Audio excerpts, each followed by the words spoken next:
দিদি, আজকে গণেশ চতুর্থীতে দেখলাম বাড়িতে প্রচুর আয়োজন। এই গণেশ চতুর্থী কত বছর ধরে চলছে বাড়িতে? আমি যবে থেকে আমার এই বাড়িতে এসেছি, এর আগে অন্য বাড়িতে থাকতাম, এই বাড়িতে এসেছি প্রায় আজকে 7-8 বছর, 8 বছর প্রায় হয়ে গেল। গণেশ চতুর্থী চলছে প্রায় 6 বছর হয়ে গেল। 6 বছর ধরে প্রত্যেক বছরই করি।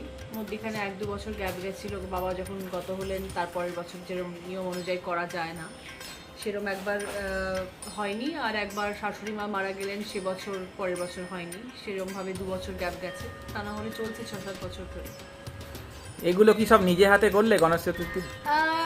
ঠাকুরমশাই পুজো করেন। ঠাকুরমশাই আমাদের বহু পুরনো ঠাকুরমশাই, আমার বাপের বাড়ির সব পুজোই উনি করেন, সেই সূত্রেই উনি এখনও আমার বাড়িতে পুজো করছেন।